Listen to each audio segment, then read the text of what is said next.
Greetings and salutations. This is Life and Books and Everything. I'm Kevin DeYoung, Senior Pastor at Christ Covenant Church in Matthews, North Carolina. Today, I am joined by the very special guests, live from an undisclosed bunker in Sioux City, Iowa. It's Justin Taylor, and somewhere anticipating an Alabama victory in the somewhat deserved college football playoff in Birmingham is Colin Hanson. Good to have you two joining LBE for our annual Christmas special.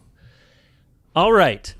So I hear from people, and it's rather mixed. It's about 50-50. People who come up to me and say, you're right, I do skip the sports banter, and please include some sports banter. I don't even care about sports, but I just love listening to the three of you banter about. So, in honor of that second sentiment, I don't want to talk about any of my football teams. Michigan State, Chicago Bears. The Bears. But I really wanted to talk about that Hail Mary yesterday. I was kind of expecting Justin to send you, this is why they should have Jordan Westerkamp on the roster, just for these occasions. I expected that Justin Taylor tweet. That's a great point. I said to my son last night, who was just beside himself about that, I said, you have to have a little bit of sympathy for the guy. And he said, he's paid millions of dollars to do one thing, to catch a football. Even if he's sitting on the ground, holding it like a little baby and kicking it off. All right. Why do Americans, not all, but many men, but also women, why do Americans like football so much? I mean, I like almost any sport. I can watch almost any sport, but I mean, I will watch meaningless bowl games. Most of them are between 6 and 6 teams with hardly anybody in the stands. I'll watch NFL games. Now, when I say watch, I mean it's on in the background. I rarely am sitting down to watch for a great length of time. Fantasy football does make a difference. I know my wife does not understand, why do you and our sons care about fantasy football? But that does help, games matter. But I mean, I love watching other sports, but I don't care about the NBA right now. Maybe when it gets to the playoffs. Baseball's a little different. That's a, sort of a summertime companion for every single night. But what is it? Is it that football, they only play once a week? The season is shorter? What is it that so many of us can't turn away from football? If you look at the end of any given year in American television ratings, the top 10, 20 most watched programs in a year, almost all of them. Now, I don't know about The Bachelor or The Golden Bachelor or The Nearly Dead Bachelor or whatever they're doing with that franchise these days, but they're almost all football games. Colin, what is the reason? Why do we like football? Well, I'm kind of interested to hear from Justin on this because, college and professional are a little bit different here. And so I'm wondering, Justin, is there anything unique about football when it comes to, say, Nebraska, or is it just about regional or local loyalty? It's just a vehicle for that. So, for example, Nebraska, you guys just lost a heartbreaking national championship in volleyball, but it's a really big deal. Is there a difference between the sports, or are they both just vehicles to be able to express your solidarity with a certain place? Yeah, I'm more interested in hearing from you because you guys think about such things more than I do. I just lament Nebraska's demise and hope for their resurrection. Yeah. But yeah, I think there's something regional. Certainly if you're in the Midwest or if you're a Nebraska fan, there's sort of one sport to consolidate your interest around, and it's not spread out across. If you live in Chicago, there's a lot of different things that can have your attention. I don't know. Is it something about there's a gladiatorial nature to it. It's a violent sport, which I think appeals to us at some deep level as guys, not to get too psychological or sociological about it. But I think we like something that is not just all finesse. I think there's something about the fact that you can have 6'6", 310-pound guys on the same team as somebody who's 5'8" and 185 pounds. The skill players and the guys in the trenches. That there's something a little bit for everyone, and it's a team sport. That it doesn't matter if you have the most amazing receivers. If you don't have an offensive line that can block, they're not going to get the ball. Maybe there's something about the simplicity of every time down you get 4 tries to just get 10 yards. I mean, there's something deceptively simplistic about the game. All you need to do is get 10 yards, get 10 more yards, and as long as you get to the end zone, you get points. I know people who don't watch football find it confusing, but for those of us who grew up watching it, there's something very just basic about the idea that all you need to do is move this oblong football 10 yards ahead and you keep playing until you can get a touchdown. So I don't know. You've thought about it more probably, guys. I Go think ahead, Colin. I got thoughts. Yeah, I think one element you did touch on. If you look at a whole series of behaviors, Americans do tolerate a lot more violence and risk than most other countries do. Certainly other Western countries that have an Anglophone history. So that's I think that's definitely a part of it, and it's similar to basketball in terms of the physicality, but the diversity of body types that you mentioned in there, Justin, means a lot. Other different kinds of people who can play it. I mean, I think about soccer and basketball. There's a lot more running involved. So for some of us bigger guys, that's a lot more difficult to be able to pull off. We just couldn't really do that. But again, there's a ton of running involved if you're a wide receiver, but not if you're an offensive lineman. So it can tolerate those different types. And I think most basically, Kevin, it's just a really compelling combination of strength, skill, intellect, and broader athleticism. Probably more than any other sport, it brings all of those different elements together on the coaching side as well as on the playing side. So I don't know quite why it hasn't caught on in other places, but what makes it uniquely American in that regard, as opposed to, say, basketball or baseball, which are much more global sports with American backgrounds. So I don't know if you have any thoughts on that, but football is unique in that regard. Soccer, or football as the rest of the world calls it, is the beautiful game, and that is simplicity. I mean, I know there's lots of strategy, but it is, you got a foot and you kick a ball. You can't touch it with your hands. You kick it and you got to get into this goal. Of course, the knock that Americans give it is it's so boring. You score one goal and then you hunker down on your side. But I'm sure once you know what's going on, there's lots of things happening. But I think American football is something that really helps if you grow up around it. So even, my wife's dad and brothers watch football all the time. So she's been around football her whole life, and yet she will ask about, my son who's 9 will know an offensive holding call before my wife was still, how many people are on the team? I mean, she's never sat down to sort of imbibe it all like my sons have. So you're right, Justin, on one level, it's simple. You get 3 or 4, technically 4 tries to get 10 yards. But it's also, I think this is the other part of it. You guys talk about the kind of gladiatorial nature of it. And at least for me personally, I'm more recoiled by that than I was when I was a kid. Now when I see a wide receiver go across the middle and get absolutely hammered, I just sort of wince, like, I hope that guy's okay. I don't know if that's just getting old or being a dad or realizing that people really get seriously hurt and it affects them their whole life. But the other aspect, which maybe is very American, it's the most technological sport that we have, not only with Connor Stallions and what he does with his technology, but it is highly sophisticated with the plays. And unless you play football, and I didn't really play football, you guys maybe did, but I've watched enough football to know.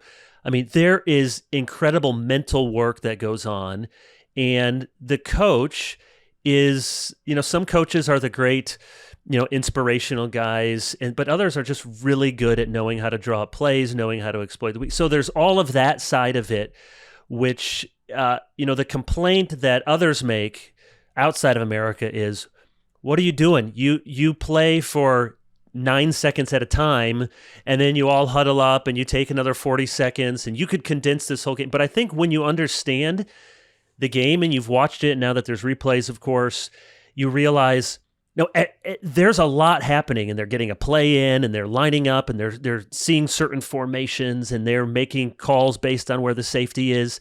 And every time they snap the ball, you think, here it comes. Something really exciting might just happen, and it might be, a run up the gut for a yard and a half, or it could be some amazing, crazy football play. But I don't know fully the answer to it, and I grew up with it, and my dad watched it, and now, my sons watch it, and they will say, Dad, why are we rooting for the Bears again? I've never lived in Chicago. We've never lived in Illinois. I said I was born there. It was passed on, and I'm sorry, I'm passing it on to you. So they're all, distraught with the game yesterday. So it is something. Was it Charlie Cook at National Review had a piece recently? Of course, he's British, but how he finally came to understand and appreciate American football, and it was, it was touching. Any last football banter questions? Are you watching the portal?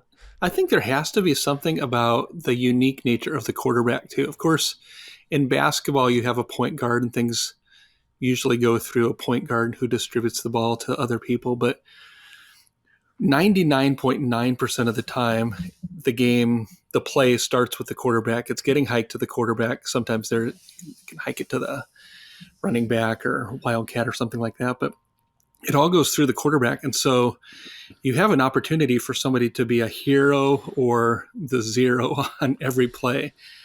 So I wonder if there's something about that individual that appeals to us as guys, as Americans. I don't know. There's probably more sophisticated analysis of that.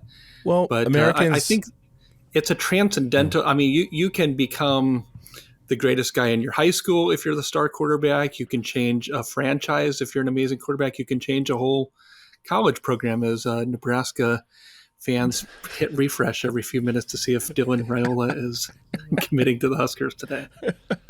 I think you guys raised some really good points, and Americans love stars. They love to build them up and then tear them down.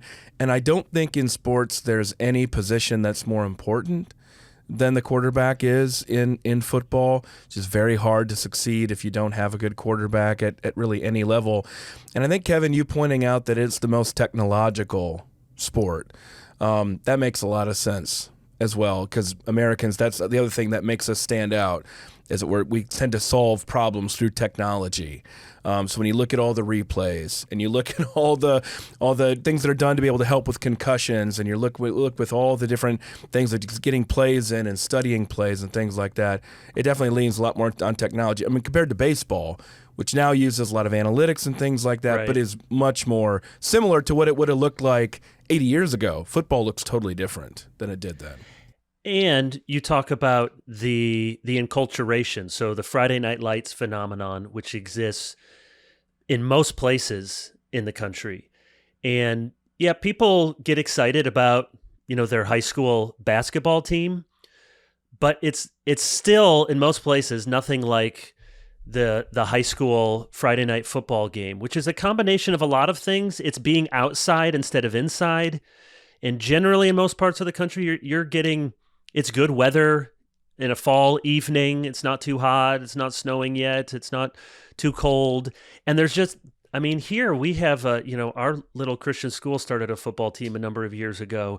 And, it's a huge social thing that we don't even have a stadium. People are just milling around on the sideline, but it's a big deal. Unlike any other sport, everybody's coming out. It's a social thing. They're hanging out. They're outside on a Friday night. So you build that up over years and years and years. And because it happens once a week, and because it's a relatively short season, now that they make it so football never goes away. But it's it's over, and you got to wait more than half the year. Unlike the NBA, which their perpetual problem is, how can you keep people interested for 82 games when everybody knows that it doesn't really matter until you get into the playoffs and players are taking games off and they're not playing defense. So there we go. There's our football banter. Welcome back to everybody else. So for this special Christmas edition, we are going to do some airing of grievances. I would like some, this is not the place to really throw a haymaker at someone, but I want to know, Colin and Justin, what are those things that have been pet peeves of yours that in the spirit of Festivus, you would like to offer a complaint? Now, I told you ahead of time, why don't you think of one or two? When I have to tell you, gentlemen, when I started writing these down, they just started flowing. I got up to 12, like the 12 days of anti-Christmas or something. So I don't know, but which one of you wants to go first? I want to get some good Christmas bah humbug. Justin? Well, let Colin go first because I'm just filled with gratitude. It's hard for me to think of things that annoy me. So give me some time to think about it. We'll let Colin go because I know Colin's is a grievance machine. Perpetual potholes in Sioux City, Iowa. I think any South Dakotan would have that grievance. No, I'll give you my first one because it's connected. The decline of college football regionalism. You just mentioned, Kevin, the way that you got the Friday night lights, but of course for Americans, it's the Friday night lights followed by the Saturday afternoon, followed by the Sunday. Now, we've got a lot of conflicted feelings about Sundays and the way they dominate America in a way that the church used to in a lot of ways and really should, but it's that kind of pattern. Well, college football, such an important ritual on Saturdays, very much tied to history, more so than the NFL is tied to history. But we're losing so much of it. I mean, I love the Big Ten, but starting next year, I just effectively it doesn't really exist. I mean, it's always been a Midwestern conference, and yes, then you got the problem with the East Coast with Rutgers and Maryland. But now that you've added the West Coast, there's no identity to it anymore, and I think that it's going to lose a lot of what college football loves. So there's my first. Loss of college football regionalism. It's my first grievance. Very good. Justin? People ending sentences with the word right, ? Oh, yes, that's on my list. Sorry, I took one of yours. We should have compared notes in advance, right? Well done. No, I want you to keep going on that because that was very near the top of my list. Grown people inserting the word like in their sentences and ending their sentences with right? Right? And I think both of those are legitimate if you do it, let's say, once a month. Correct. If you do it multiple times in a verbal paragraph, you have a verbal tick that you're unaware of and that is highly annoying. Hear, hear. Here I stand. Right? Yes. Okay, I'm going to shoot through my list, and then we'll come back to you guys. Then we get to do the others. Okay, all right. I like this. Okay. So I'll be quick. Some of these are going to be very unpopular with our listeners. All right? Number one, the near ubiquitous choice of restaurants to serve Coke products. Oh. Now, yeah. Now, I don't particularly like cola, but Justin knows this, and you may as well, Colin. When they serve Coke, my next question is, do you have Mellow Yellow? And the response, which is, Mellow Yellow is just a Mountain Dew substitute. It's the Coke version. It's amazing. Yeah, and everyone, in little parentheses here, there's a man in my church who worked for an ad agency in New York City, and he tells me that he came up with the name Mellow Yellow. Wow. So there you go. Give that guy a Presidential Medal of Freedom. I know. And for listeners at home, we don't get together, the three of us, in person very much, but we were together in Texas. And so we got to witness Kevin at a restaurant repeatedly asking waiters and waitresses for Mellow Yellow, them responding in the negative, and Kevin being crestfallen. Yes, I will sometimes preface, say, I'm going to ask you a question and I'm prepared to be disappointed. Do you have, and it's usually not just no, it's, I've never even heard of that. I haven't heard anybody mention that. Do you want a Pib or a Tab or something? So yes, the ubiquity of Coke products and not having Mellow Yellow. Number 2, when announcers reference he's going to attempt the potential game-winning field goal. No, he's attempting the game-winning field goal, or it is the game. It's not. You don't. There's no potentiality. It's a potential, in the timeout, but he's kicking it. Okay, It's not a potential. Grow as a transitive verb. I'm losing this one, but unless you're using it to grow crops, I was taught that something grows or it can cause to grow, but grow as a transitive verb. We're going to grow our church. I don't care for it at all. Grown people saying like and right. Justin, thank you. We got that one. Here's this one's at the top. And because we just experienced this in our household, and I know there's some doctors out there, you're going to have a good reason for this, but why can't we buy antibiotics over the counter? Is this a racket? I will take a test. I will go into an agency like I had to be TSA pre. I will do what it takes. There's got to be a test that I can figure out if my kids have strep, and then I can go to CVS and get them amoxicillin. Can we cut out 2 or 3 middlemen? Same thing with an inhaler. I have asthma. I've had inhaler for 30 years, 35 years. And I appreciate my doctors, but I still have to go set up an appointment, get in there, get a prescription, go.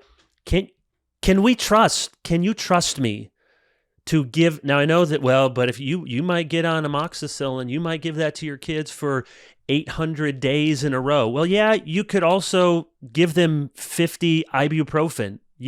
We also sell alcohol. People want to legalize marijuana in every state. So give me amoxicillin or give me death. Okay, there's one. Music on the iPhone, splitting albums in your little music app there with the new iOS. It's been doing this for years. It's very frustrating. Okay, I'm almost done. Not being able to find the old-fashioned light bulbs in the store. I mean, that one's been. I just want the old-fashioned, no LED. I just want the regular incandescent. That has like the little filament hanging inside there.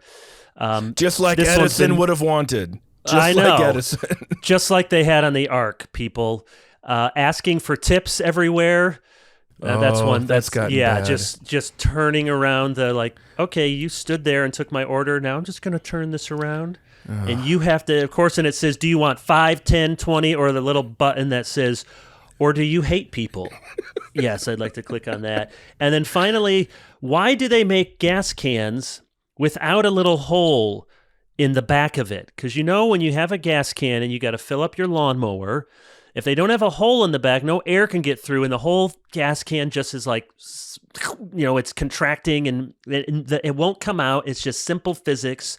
So I have to get a knife and I have to cut an air. My kids are like, "What are you doing?" Look, this is what's wrong with our world right now. Okay, I limited myself. There's several. Justin, let's come back to you. Okay, well, you inspire me, Kevin, with your grievance finding. I think at the top of my list, and I don't have many more than this, but going to the doctor's office, checking in. It's 10:15 appointment. Get there 10:15, and they make you fill out the form. Now it's often on an iPad. This is the same information that I have filled out every visit. And I'm not moving multiple times a year. I would understand if you make me fill it out once a year even. Every 3 years would be better. Or just say, has any information changed? I have the same emergency contact. I live at the same address. People. They have the same profile. My family history has not changed. Every time sitting there. And they're asking you what did your great-great-grandfather die of? I don't know, but it hasn't changed. Right. And I still, yes, I give you permission to talk to other doctors about my ailments.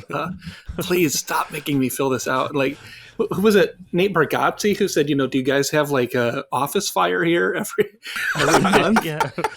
I could keep track of this paperwork better than you can. But so that is a major grievance of mine. Over to you, Colin. Also, That's it. Well, and then and every time you also have to fill it out electronically, and then you have to go fill it out on paper. I don't think we even do iPads in Alabama. We're still doing paper after the electronic version you had to complete. It doesn't make any sense. The other thing, Kevin, I found myself having a different attitude about tips. I'm not talking about normal service. You know, right. where you're sitting down at a restaurant. I'm talking about when you're just going to the counter for something. I just found with inflation, my attitude has gotten worse about that. It's like inflation way up, and at the same time, I'm being asked for tips for everything. And it just is very frustrating. Okay, the two, I was really on a football theme, so I suppose that was appropriate how we started, Kevin. Stubborn coaches are a pet peeve of mine, a grievance of mine. Stubborn coaches. Sometimes having more information actually makes you dumber. It means we can all see that these guys cannot catch the ball. We have a lot of degrees to prove that statement. we know. Okay, here come the Chiefs You're fan. a Chiefs is coming fan, out right, of you. Colin? Yeah. Yes, exactly. We know they can't catch the ball. We know this. We don't need more evidence of this. But sometimes being close to a situation makes you make bad decisions. And so sometimes my lovely wife will say, Colin, don't you think the coaches know more than you do about the situation? No, I'll say, of course they do, but it actually makes them worse. So when they make a decision in week 17 that any of you could have predicted they needed to make in week 2 is very frustrating in there. My last You're upset because your Kevin. receiver lined up in Kansas for that last play. Yeah. I'm- He was and then the clearly next week, across the river. Yeah. And then the next week, he dropped a pass that was right into his hands that became an interception. And in week 1, he also dropped 3 passes in there. Yes, we get it. Kadarius Toney is not a good wide receiver.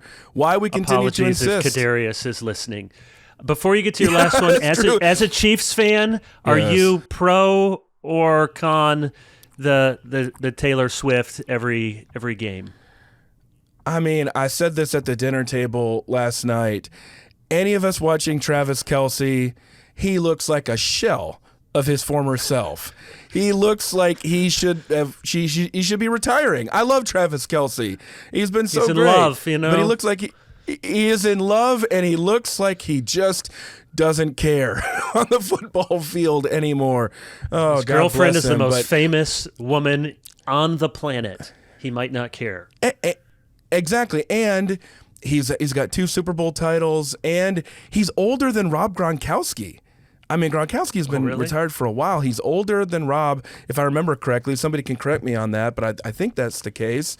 And I mean, what else? And he's really good with media as well. His podcast with his brother is one of the best out there for sports. I'm not a regular listener or anything, but it's very popular. So he's got a career afterward. But my last one is maybe a little bit obscure, but I'm frustrated with Netflix making cartoon versions of shows. And I don't mean cartoon versions in actual animation. I mean All Quiet on the Western Front and All the Light We Cannot See. These are already, you're dealing with Nazis, or you're dealing with World War I. It's really gruesome.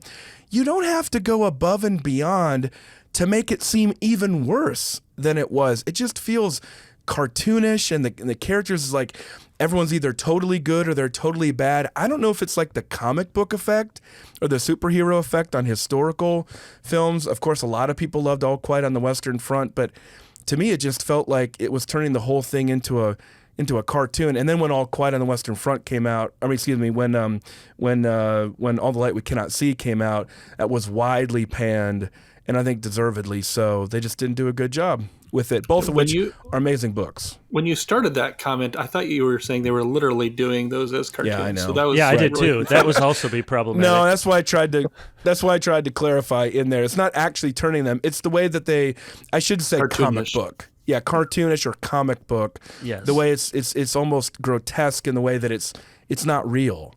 All flat characters, no round characters. Yeah, that's what I mean. So thus ends my grievances.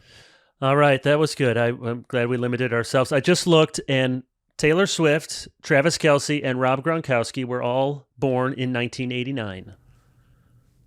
Okay. All 1989. Yeah. So I didn't look at So- you may be What a right year. that what a year. Justin, what were you doing in 1989? Were you lighting it up in middle school basketball somewhere. I was, 13 years old. So I think if my math is correct, trying to live the dream in Sioux City, making it rain. Herbert Hoover Middle School. Not a lot of Hoover middle schools around anymore, but including the one in Sioux City. Well, they should be. All right, we are Life and Books and Everything. Oh, wow, I am overdue for a thanks to our sponsor, Crossway. Justin Crossway will be very pleased with this episode so far. But not a grievance. Not a grievance of ours. Not a grievance. Not a grievance. Thankful for Crossway. The Surprising Genius of Jesus by Pete Williams, who is something of a genius himself. He's a very smart guy, but writes books that are also very accessible. So this is a new book by Crossway, and grateful for Crossway sponsoring this. Pete examines the story of the prodigal son in Luke 15 to show the genius, creativity, and wisdom of Jesus' teaching, and looks at often overlooked aspect. Of course, that's not all we say about Jesus, is that he was a great teacher or a genius in his communication, but Peter Williams uses that as an entree to look at Christ and his teaching and his work. So thank you to Crossway, and look at that book, The Surprising Genius of Jesus. Speaking of books, here on Life and Books and Everything, I want you guys to give me a favorite. Maybe it's hard to say the number one, but a favorite book published in 2023 that you read. And if we have time, then give me a second book that you read in this past year, published from any year. So I'm looking at two favorite books, one published in the past year and one just that you read in the past year. All right, who wants to start? Let's start with you, Colin. Give us both. So, book published in 2023, I'm showing it here, Andrew Wilson's Remaking the World. Just a great book. Very entertaining. I mean, if you love history, you love Christianity, you're going to love the book. So just been excited about this book for many years. Yeah, so the basic idea here from our friend Andrew Wilson in the UK is that 1776, changed everything. With all sorts of different developments. And I remember working with Andrew on this book, and I pointed out to him that, hey, a lot of Americans are going to read your book, and we think of a certain thing in 1776, but it doesn't really emerge in your book until about page 300 or so. You might want to change this up a little bit. But that's the point, is that book shows how many other different technological, exploration, philosophical, political, religious phenomena can be traced back to that era of 1776, and how many of them set the stage for how our world would change, including in ways that have led us to become increasingly post-Christendom. And so, great book, published and also from our friends at Crossway, and has won many awards this year, deservedly so. Remaking the World, Andrew Wilson. 1776 is when America and SEC began, I think, both of them at the same time. That's right. Something like that. Something like that. All right, what's your other book that you read in the past year? So my other book is, so shout out to our friend Ivan Mesa here. Robert Caro's The Passage of Power was my favorite book that I read this year. That was where not is published that in the sequence? It's the most recent one, so it's the assassination. Okay. I mean, I think even look, as somebody who give writes us a little background history, if people don't know about Robert Caro, amazing. Journalist by background. Time, So I tend to appreciate journalists or novelists who write history. Probably that's just because of my own bias there, but they tend to be really good with narratives. And if you're like Caro, I mean, he's probably known as being the most obsessive reporter ever. I mean, it'd be hard to top him. And so his exhaustive treatment of multiple subjects, but for decades of his life, Lyndon Johnson in particular. So he's chronicled all these different eras of Lyndon Johnson's life, And then the most recent book that he's produced, The Passage of Power, is about his time when the Kennedy administration is looking to usher him out of office in preparation for the re-election campaign in 1964, and how just down and out he was after having been this lion of the Senate, this person who was in charge and had accomplished so much and risen from such low heights to such, low levels to such high heights.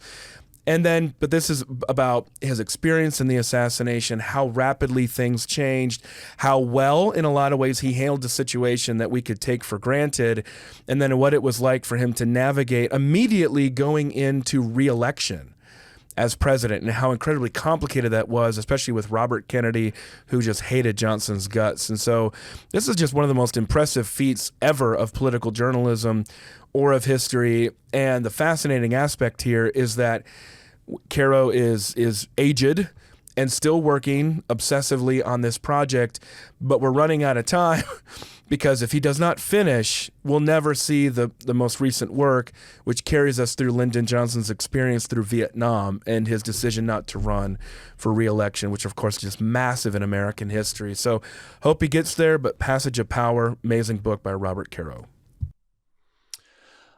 All right. Well, I will use that as a segue to my two books before we get to Justin. So I put out my top 10 book list last week, and one of the ones I really have enjoyed, published in 2023, came out in the spring, is the biography of Gerald R. Ford. So we'll stick in the same time period and political genre. Now, yes, it helps if you're going to read, and I admit, I put it on my list and I haven't quite finished it yet, but it's 800 pages, so I gave myself, okay, basically I can put it on the list.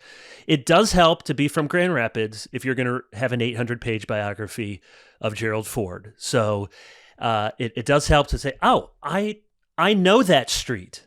I know that part of town. I understand something about this district that he represented was the 5th district, now the 3rd district. And did you know, Justin, that he was born in Nebraska? Norfolk? Omaha. Omaha, okay. Born in Omaha, Nebraska.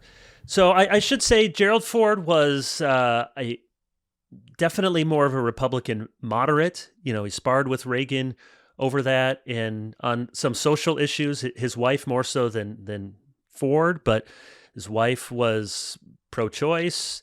The lines were drawn differently. So I'm not a loving the book doesn't mean I'm agreeing with everything about Ford's political philosophy. He was definitely a moderate. And yet it is really remarkable that, when he was vice president and then president, he had, a month honeymoon as president where his approval rating went from 71% to, 40-something percent literally overnight, because of the pardon of Nixon.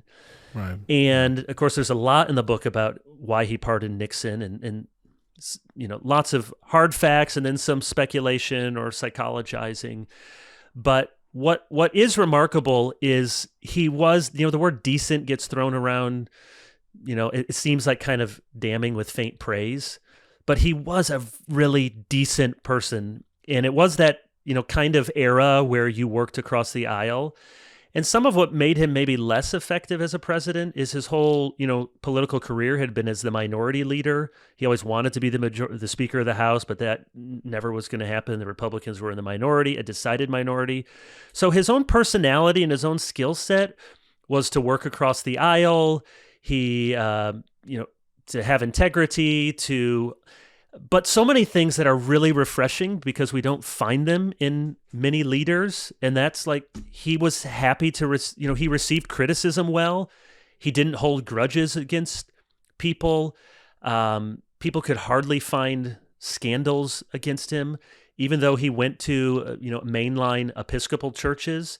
He did have a very devout faith. They talk about the Bible study he went to every Friday, about he and his wife praying every night.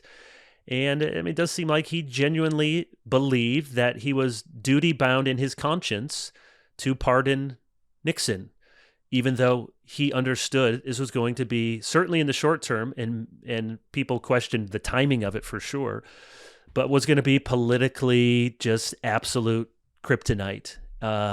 and historians still debate that, but I think by and large, historians have come around to say, at his own personal expense, he did something that was in the better interest of the country long term. But it's just it's a well-written book. It's sympathetic to Ford. Sometimes there's a little, I think, liberal slant to what the author is sympathetic to, but it gives some insight into him without being too speculative. So, Gerald Ford biography. And the book that I not published this year, that I read this year, way back in January, is Thoughts on Preaching by James Alexander. So this is Archibald Alexander's son. So Old Princeton. So this is 19th century. And it is, I think you can get it at the Reformation Heritage Books, though I don't think they're the ones who published it. I have it just back here. But it's a very different kind of preaching book. It's almost like, Pascal's Pensées, where he just gives little thoughts. So the bulk of the book are, more than 100 little thoughts. Some of them are a couple sentences and sort of aphorisms, and some of them go on for a page or two. But I found it very challenging, refreshing. It's the sort of book, preachers out there, it's not going to help you put a sermon together. It's not a how-to book, and we need those kinds of manuals on what does an exegetical sermon look like. But I would say in particular, if you're already very reformed, very theological, and you need a book from a smart, reformed theological guy like the Princetonians were, who's going to kind of jar you a little bit to say, are you leaving room for some spontaneity? Are you preaching in a way that ordinary people can understand? Are you more concerned about being politically or intellectually savvy than you are with having, fire and unction in your preaching? All of that was really good and challenging. So, James Alexander, Thoughts on Preaching. Justin, your books.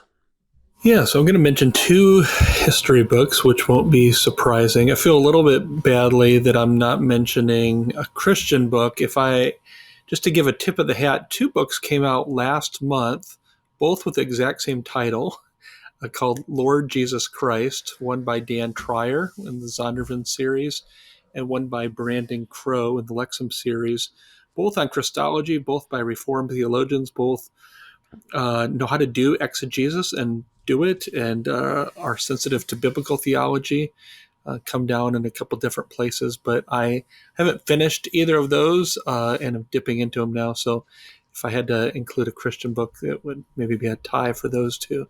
But the first one, this is not going to shock you guys, but Edward Ayres, Ayres, American Visions, the United States from 1800 to 1860. So Ayres is a well-known historian, specializing Civil War, 19th century. And this is a fascinating book. I didn't know quite what to expect when I picked it up, but he's basically looking at those first 60 years of the 19th century and not just focusing upon the political, but looking at what was happening in terms of literature, what was happening in terms of scientific inventions, what was happening in terms of abolition, and just profiling in space of 3 or 4 pages. Herman Melville, who was he? How did he go about writing? Or Edgar Allan Poe, those sort of figures. It's really like a beautiful little compilation book. Ayres is a great writer, a great thinker, a great synthesizer. So I think if you read that single book, you would have a really robust, engaging overview of those first 60 years of the 19th century. And then the second book that I read that was not published this year, but was published some years past, was by Gerald Posner, Case Closed, Lee Harvey Oswald and the Assassination of JFK. So we didn't coordinate this in advance that we'd be talking about John F. Kennedy, Lyndon Johnson, and Gerald Ford, but maybe that's why the three of us are friends.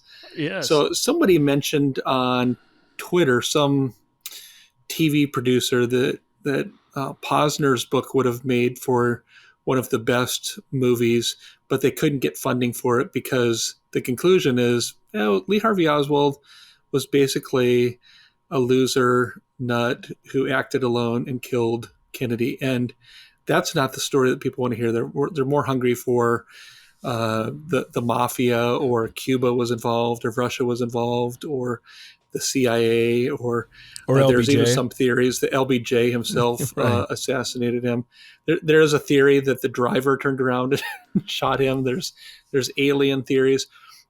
And Posner is sort of an investigative journalist, reporter, historian, I suppose you could say, who just looks at every single conspiracy theory that's ever been advocated and pretty decisively shuts them down. And I think that you get to the end of the book and you think, that's a pretty good title, Case Closed. Lee Harvey Oswald acted alone. Nobody else was involved. And none of the other conspiracy theories hold up. So it's satisfying to read a book about something that's so controversial and so multifaceted, and feel like I don't really need to read another book on that subject because it's so definitive and so well done and so careful and so compelling. So those are my two 19th century book and a 20th century book. Gerald Ford served on the Warren Commission. He did. Oh, I had forgotten about that, and was commissioned there to write a biography of Lee Harvey Oswald, which was not a real bestseller. It kind of just said what was publicly already known. But actually, in this biography, they say Ford was initially maybe the member most willing to consider alternative, theories, Cuba involvement or others, but came around to defend the commission's finding. I'm curious, Colin, what does Caro say in the book about the assassination? Yeah, I don't think the impression that Caro leaves in the book is that this was just utter, complete, total chaos shock. Really, his focus, doesn't say anything about Johnson's involvement that I recall in that. It doesn't say anything besides that Lee Harvey Oswald did it.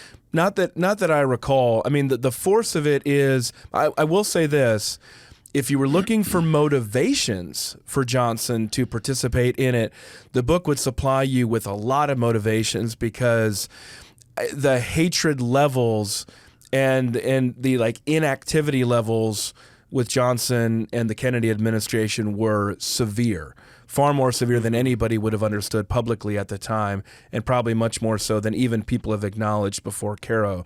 So if you're looking for motivations, he would have had a million different motivations, but considering the complexities of how to navigate the situation afterward, with kicking out all the Kennedy administration, handling Jackie, handling Bobby, it just doesn't really add up. He would have been a genius beyond anybody's comprehension to pull it off. And in the end, it didn't really work, meaning that one of the reasons he was, didn't go for re-election is because of Bobby, or the threats there. With him running. And as Posner points out, LBJ would not have been involved with anything that would have had it happen in the state of Texas, which just good point. Texas look bad, made the Dallas police look bad. Good point. Made them look like they've got a bunch of nuts running around. So.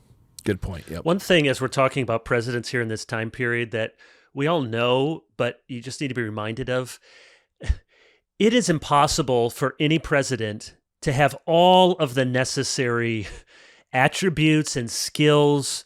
So you think about, you said LBJ, what he did, whether he liked his programs or not, as a senator, he was the master of the Senate, and he had some qualities that translated, just set politics aside and policy, but he had some qualities that could have made him an effective president. Kind of like Nixon was, more of a dogged personality than Ford, for sure, more of a visionary in some ways, and yet no one, especially by the end, wanted to work with Nixon. But even before that, he was paranoid. He didn't take criticism.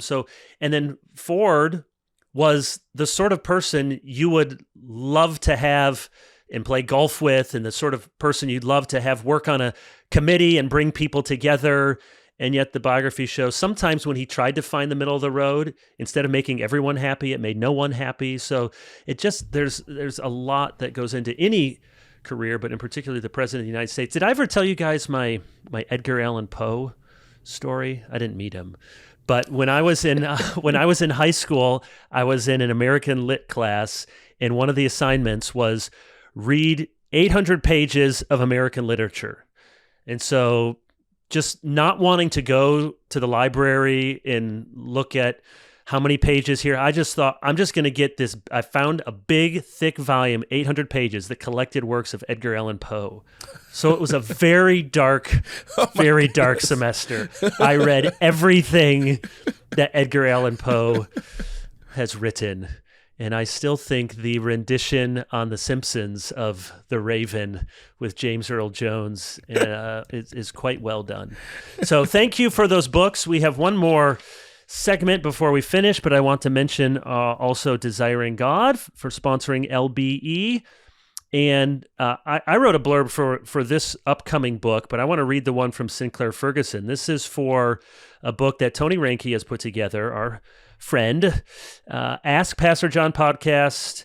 And this is pulled from APJ, 750 Bible Answers to Life's Most Important Questions. This is a book that Tony has done an amazing labor to do, these years and years and thousands of hours of John Piper dealing with nitty-gritty pastoral practical questions and Tony pulling together. So here's what Sinclair Ferguson says. We owe a debt of grateful thanks to John Piper for the labor of love and devotion of time and pastoral care this book reflects, and to his longtime colleague, Tony Reinke, who from an archive of over 2 million words has expertly selected and edited these pages. Here is one of those rare contemporary books that can be described as should be in every Christian home, into which we can turn again and again for guidance from God's word, encouragement in Christ, and challenge to walk according to the Spirit. Thank you to DG. Last part here. I want us to quickly interview each other. So I want a question from each of us to the other two, and I think we just have time for one, and let's make it somewhat Christmas related. So here's my question for both of you. We'll start with Colin. I want to know a favorite present you received as a child and as an adult. Probably harder to come up with one as an adult. A favorite Christmas present. We did not know of these questions ahead of time, so we're just off the top of our head. Colin, a favorite Christmas present as a child and as an adult. Yeah, shout out to my dad here. As a child, I remember. Do you guys remember those slot car race cars? You know, those little, like, those tracks you go around and you got the little controller and you can go faster or slower or whatever. They worked 35% of the time. Exactly. And part of it, you didn't really want them to work because you wanted them to fly off the side, of the track or whatever. I don't remember how old I was, but I remember my dad putting together one of those and putting it on a board and writing something about, my name on the racetrack or something like that. That was a great gift. I remember that very much so. As an adult, might have to come back on this one, but interesting. The older I get, the more I just appreciate my wife buying me clothes. In part, it's because, how should we say this politically? My body keeps changing with time in certain ways. Getting taller?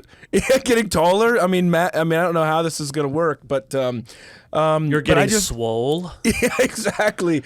Swollen. Swollen closer. Yes. I just appreciate. I just appreciate things that I wouldn't buy for myself because they might be a little bit more expensive, but they look nice because it's my wife buying them and she's a lot savvier than I am, but also that I use them.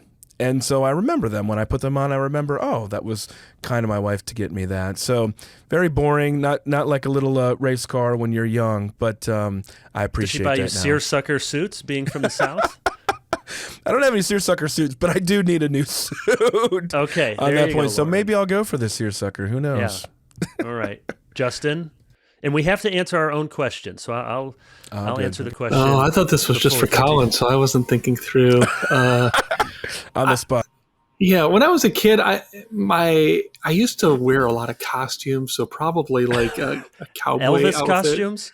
Yeah, I like to dress up as Elvis or a cowboy, or one time I dressed up as Jesus and kind of walked the neighborhood. I asked You grew up Baptist, not yeah, Presbyterian. I grew up Methodist. Yeah, Oh, okay. Even I get it. yeah. I asked coming kind of the together. neighborhood bully, Jesse Larvick. If you're listening, Jesse, I think Jesse went into youth ministry, but I asked him if he'd nail me to the house. I think I was wearing like a toga, and so strange childhood. But What? yeah, those were the Okay. Elvis years, and Uh-huh. yeah, it explains a lot. Probably as an adult, I mean, I'm just so boring now as an adult. I like restaurant gift cards and I like books. And I don't like to buy clothing for myself. So if my wife buys me clothes, I'm with Colin. Lauren hasn't bought me clothes, but my own wife. But Leah, Clothes. Yeah. hint, Leah. Yeah. And our kids will sometimes buy me Diet Mountain Dew too. So that's always much appreciated. Gross. Sorry, Diet Dew instead of Dew Zero or Mellow Yellow Zero, which are both are acceptable. okay. And great. are these gift cards to Olive Garden? Yeah, Applebee's, Carrabba's. Chili's, Yeah. Outback, little Culver's you in know. there? Got to be a little Going Culver's. Culver's, yeah. Little Caesars You- if they're feeling generous. You can tell. Here's another grievance. Just to circle back. Now I can't eat Olive Garden because I'm celiac now, and that's not a good celiac place. It turns out, but yeah, Surprisingly. the sort of you eat at Olive Garden. Well, yeah, that was the fanciest place one might go to if Ponderosa was busy. You went to the Olive Garden. So the people for whom Outback or Olive Garden are just too hoi polloi. I'm sorry. Well, that is one of the greatest Midwest versus everybody tweets. I think it was from their account. It sounds like their account when they say to Midwesterners, "You guys really used to go to Olive Garden?" It's like, no. Only for fancy occasions. I know. Only that was And only what's for with the fancy used to? occasions. Yeah, exactly. I will fight anybody who denigrates Olive Garden. I mean, last time I went there, it was like $25 for a pasta plate. So In your cowboy costume, high noon, you will fight anybody in the Exactly. neighborhood. We had friends visiting. Shout out to Mark and Lisa, if you listen to this, who are from our first church in Iowa, in Orange City, and they were visiting. We had lunch with them yesterday, and they were talking about political season in Iowa, which Iowans actually, a lot of them enjoy. It is the system we've devised. If you want to have the most powerful office in the world, first step, visit all 99 counties in Iowa. That is a prerequisite. So anyways, they were talking about all of these candidates go to the Pizza Ranch. You have to go to the Pizza Ranch if you want to be president. So they're like, yeah, I had a wonderful time with Casey DeSantis at the Pizza Ranch or one of these places. So good Midwestern flair. So my favorite, one of my favorites as a kid, I also got the racetrack. I like that. I bought it for my son a couple years ago, and it seemed to work 3% of the time. Oh, So it's that really didn't gone work. downhill. Yeah, it's gone downhill. But yeah, various Transformers. I got some of the really big ones, like, I don't even remember. They weren't the famous ones, but certainly some Transformer Christmases. And then more recently, there's a painting, and I'm not an art guy, but there's a painting that I always had liked by a contemporary artist. That's a painting of the 10 lepers, and it's really striking in its detail, and it has a picture of one of the lepers looking at his hands as the other 9 are heading on their way, and it's just striking to look at, and the story that he's going to go back and thank Jesus while the other 9 don't. So I always had liked this painting, and but I could never find it because you couldn't really find just a $75 print of it, so it was very expensive. And my wife and her mother surprised me 2 or 3 years ago and bought, I don't know if it's an original or what it is, but a big, canvas, and got it framed, and it's hanging up in our dining room now. And that was, my wife was spending the money that I make, but nevertheless, it was it was a great present, and grateful for that surprise. I assume All right. Jesus isn't in the painting. He is not. Okay, good. He is not in the painting. It's a great conversation piece too when we have people over and look at, what do you, and hardly anyone, I don't know if anyone's guessed when they first look at it what it is, but once you know it, it makes sense. And I always joke and I say I put my kids in a chair, and when they're not grateful, you look at that painting and you remember, you be grateful. All right, Justin, what's your Christmas question for us? My Christmas question is, if you could have any homemade meal at Christmas time, what would it be? And I'm particularly interested, Kevin, in what you would say. So given we're not in the new heavens and the new earth, I have to abide by my gluten constraints. A homemade Christmas meal. I'm very plain and boring. I would love, this is what we have at Thanksgiving. I would love my wife to make a turkey. I would love mashed potatoes. I would love gluten-free gravy. And my wife makes some gluten-free oatmeal butterscotch crumble cookies, which is delicious. There's almost no end of the things I don't like when it comes to food. I don't really like chocolate. So I don't love chocolate chips, but I like butterscotch chips. So I would do all that, and maybe a tall glass of Mountain Dew. Maybe if we're splurging, some alcohol-free Welch's grape juice. We like to pass that around. It's got a little bit of a bite to it. And and then maybe a Snickers salad. Nice. I genuinely thought you were going to say Doritos and gummy bears, so that's impressive. Okay. I was trying to show some minor class. I do enjoy. People make fun, but there are so many varieties of tortilla chips. You really can have various meals throughout the day with tortilla chips and cheddar cheese cubes, or even cheese curds with a little Midwestern flair. They squeak in your mouth. I got to say, there's always a Midwestern flair to this show, but this has got to be the most Midwestern episode we've ever done. It's got to be. Much. All right, what's your homemade meal, Colin, that someone's making for you? I mean, in terms of all the Christmas things that you talked about there, the stuffing, turkey, gravy, mashed potatoes, all that sort of stuff. The only thing I would add, I got to add the Norwegian part in here. I got to add lefse in here. So you take that, that old potato pancake, and you get the butter, you get the cinnamon, you get the sugar in there. That's a wonderful thing. You already brought up Snicker salad. I mean, that's a given in there. But a little taste of the old country. You got to have some lefse in there as well. That is good. If you want to have a salad, put Snickers in it, because it's basically it's pudding with Snickers in it. I didn't Just grow Cool up with Whip. that in Michigan. Cool Whip, Snickers, Cool Whip. apples. I mean, there's some variations, of course. Yeah, There's no but when I moved version. But when I moved to Iowa, would you like a salad? No, thanks. What about a Snicker salad? Well, I could try one of those, but we did grow up with Jell-O. I should mention my mom's 17-layer Jell-O. This is an all-day process. Layer after layer, you have to pour a new layer. It's a work of art, and also a fabulous side salad is a nice. Yeah, Jell-O. my late grandmother would always make a red and green Jell-O sort of pineapple kind of salad. Get the fruit out, well. but yeah, it was subtle. It was mostly Okay, Jell-O. It okay, was just okay, sort of mostly a Jell-O. bit of a compliment. But anyway, yeah, that's a good one. Colin, I'm going to guess that you have never read Larry Y. Woody's book for Crossway called The Invention of Lefse. No, I haven't, but I'm kind of shocked. I'm a little shocked that I haven't. Out of print, but I'll see if I can get you a copy. Oh man, it goes dig one up in the old archives there at Crossway. All right, what's your meal, Justin? Yeah, I mean, the traditionals, but I think ham has replaced. I've always tolerated turkey. It's good as long as it's covered with a lot of gravy. But this year at Thanksgiving, we had ham as the main with turkey as a little bit of a side, and I think the same would be great for Christmas.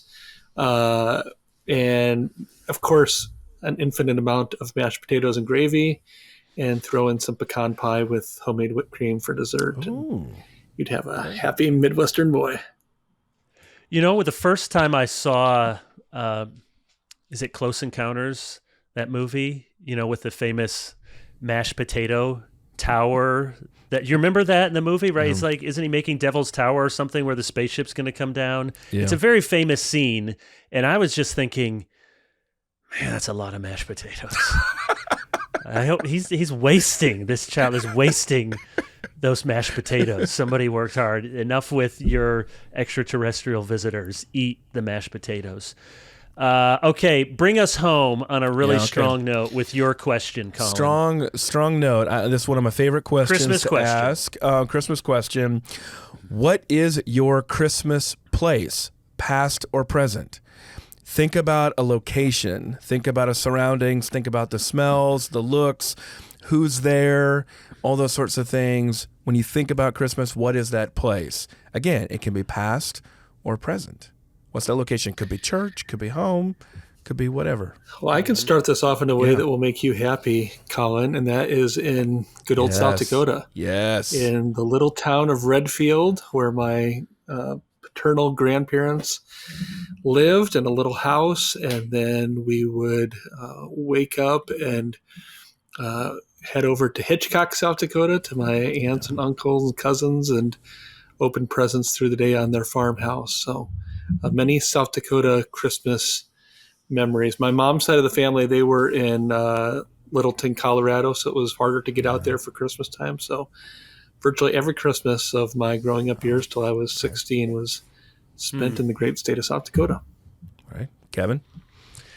Oh, boy. Yeah, I've got lots of when we would drive. It always seemed like through the snow to backcountry roads to my grandparents' house for Christmas. But I will say a table, both the table in the house I grew up in and the table that we have now, because the first thing we'd always do, like a lot of people, a lot of set traditions, and the very first thing you do is the family is around the table and we do the Advent wreath. And so we did this in my family growing up. We now do it with our kids. We go around each child. Now we have more children than candles, so we can't. They have to. The older ones do the fire thing, but each child goes around and they pick a verse they want to read from one of the traditional lessons, or they can pick a song from the hymnal that they want to sing, some Christmas carols. And so we go around. It's usually earlier in the morning than the parents would like because the kids are eager to get up. So that's a sweet memory from growing up, and now we do that before just the tornado of present opening. But we would always do that, and then we'd go in my parents' house. I'll always remember it. They're still in that house, in our living room, white carpet. You could never enter the living room except on very special occasions. It was like the Holy of Holies in there, but there was the Christmas tree overflowing with presents, and you sit there. So wonderful memories of that, and it's hard to have us make it back there very often now, let alone all together, but still remember that fondly. And then we try to do the same sorts of things. When we have 9 kids, and even if you get, 3 or 4 presents, that multiplier goes quickly. So, there are just a lot of presents in chaos, but it's a glorious, sweet time. Colin? I'll close this with 3 options Corn here. Palace. Yeah, Corn Palace, not quite. Close enough, though. I think either of my grandparents' Lutheran church candlelight service on Christmas Eve, Silent Night, or I think just a few blocks away. I think about my great-grandparents' little house in Brookings, South Dakota. My grandfather was the oldest of 9. Born right after my great-grandparents arrived in South Dakota from Denmark. And so for most of my childhood, all of the siblings, cousins, aunts, and uncles would cram into this house, or as many who could come. We'd carol across the street and things like that, a gift exchange, all that kind of stuff with my great-grandparents' family. So I think about that. Or right just down the road from where I grew up on the farm, outside of Madison, South Dakota. That's where we'd have Christmas with my mom's parents.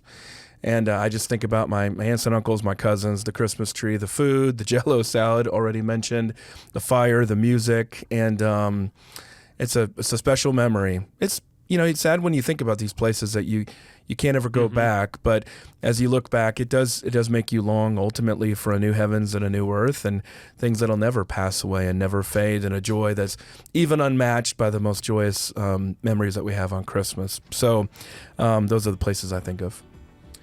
Great way to end us. Thankful for you brothers and your friendship. And a Merry Christmas to you and to all of our listeners. Thanks for listening to Life in Books and Everything, a ministry of Clearly Reformed. You can get episodes like this and other resources at clearlyreformed.org. And so until next time, glorify God, enjoy Him forever, and read a good book.